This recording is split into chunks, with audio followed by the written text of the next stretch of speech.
नमस्कार दोस्तों। आज की हमारी कहानी है यक्षिणी की, जो कि एक सच्ची घटना पर आधारित है। तो चलिए कहानी को शुरू करते हैं। शहर से बाहर स्थित शमशान में जलती हुई चिता के बीच बैठे हुए राकेश की आंखों से आंसू बह रहे थे। उसके कानों में अपने दोस्तों की आवाज़ गूंज रही थी। यही क्या लड़की पटाएगा, ये तो खुद ही आधा लड़की है। फिर उनमें से एक दोस्त बोलता है, तुम भी उसका मजाक उड़ा रहे हो, ये बात ठीक नहीं है। ईश्वर ने खुद उसके साथ मजाक किया है। ये कहते हुए वो ज़ोर ज़ोर से हंसने लगे। राकेश ने उनसे कहा, बस करो तुम दोनों मेरा मजाक उड़ाना, मेरे में कोई कमी नहीं है। मैं भी गर्लफ्रेंड बनाऊंगा और देखना तुम दोनों की गर्लफ्रेंड से सुंदर होगी। बस कुछ ही देर में मुझे मेरी सपनों की मल्लिका मिल जाएगी, जो इस दुनिया की नहीं होगी मगर सबसे अलग होगी।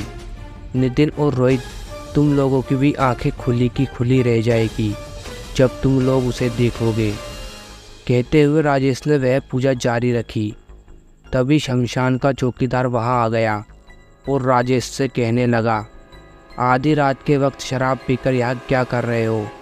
ऐसी हरकत करने के लिए लोगों को शमशान ही नज़र आता है। चलो निकलो यहाँ से। ये कहते हुए उसने अपनी पानी की बोतल से जलती हुई आग में पानी डाल दिया। राजेश ने चौकीदार से कहा, ये क्या किया तुमने? तुम्हें यह नहीं करना था।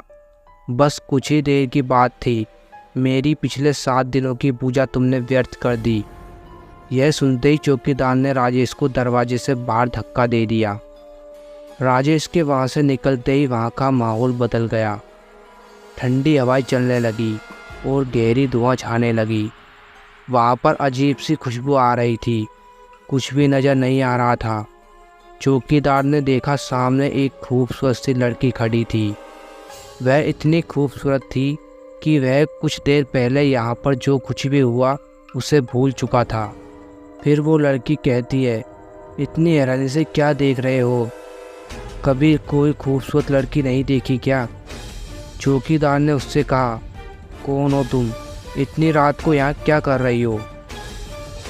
लड़की बोली, मैं कौन हूँ, कहाँ से आई हूँ, सब छोड़ो और अपने इस रात को रंगीन बना लो।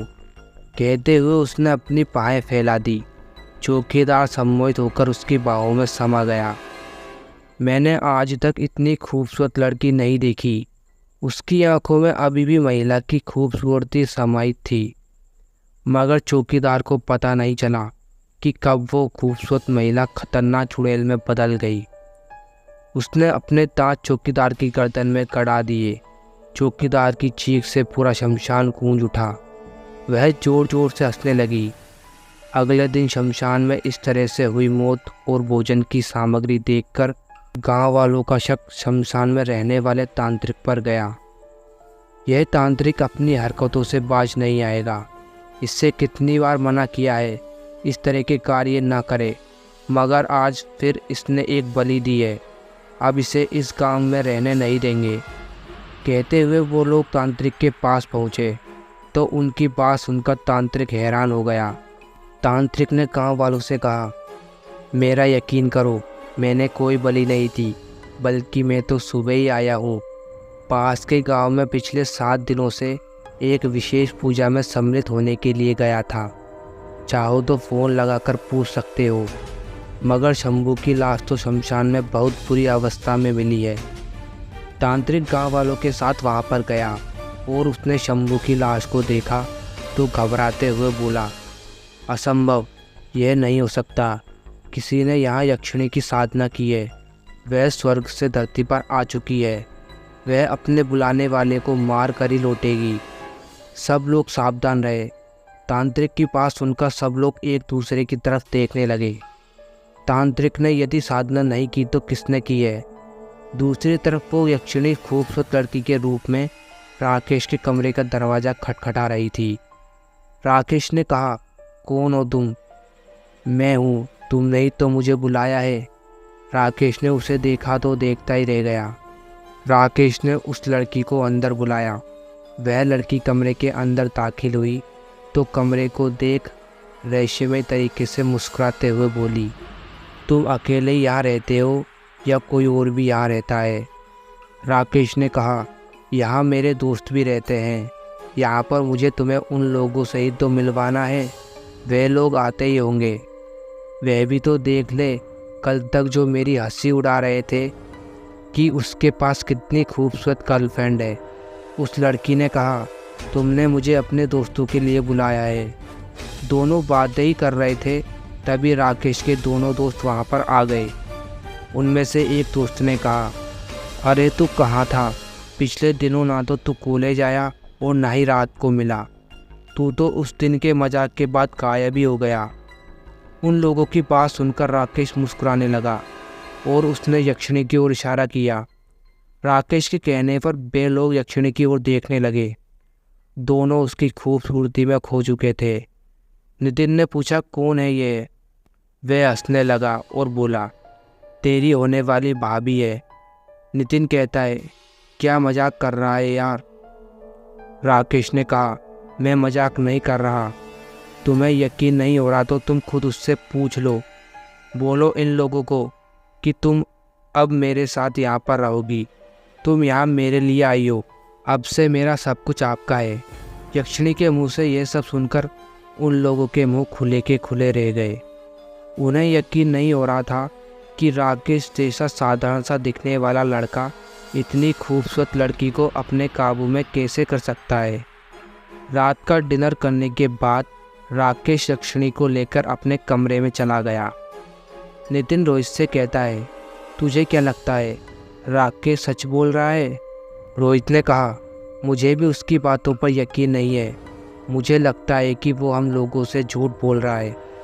शहरों में आजकल किराए की गर्लफ्रेंड भी मिल जाती है। हो ना हो यह शहर से किसी लड़की को पकड़ कर लाया है। नितिन ने कहा, यदि ऐसा है तो हमारे पास भी पैसे की कमी थोड़ी है, हम भी इसे हासिल कर लेंगे। दोनों बातें कर रहे थे, तभी नितिन को यक्षिणी घर की छत पर नजर आती है। वह नितिन को देखकर मुस्कुराने लगी और अपने करीब आने का इशारा करने लगी। नितिन रोहित को बिना कुछ बताए उसके पीछे पीछे छत पर चला गया।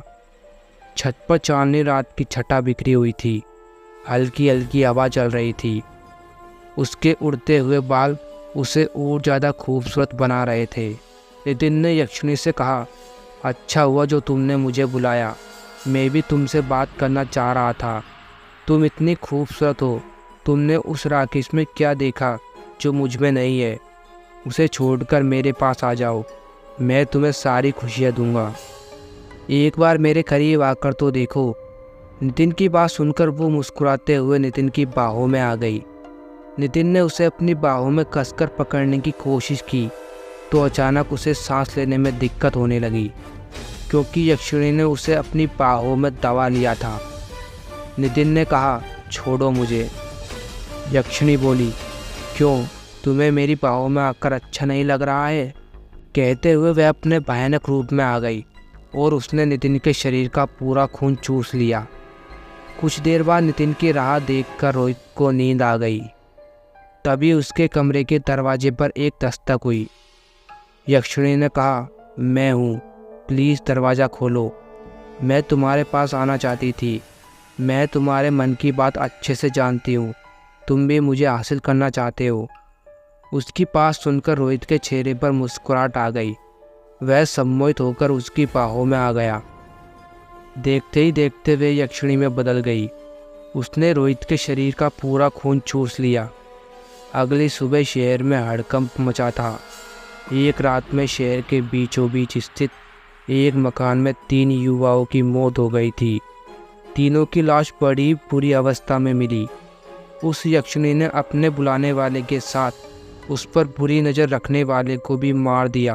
किसी भी औरत पर बुरी नज़र रखने वाले का यही हाल होता है।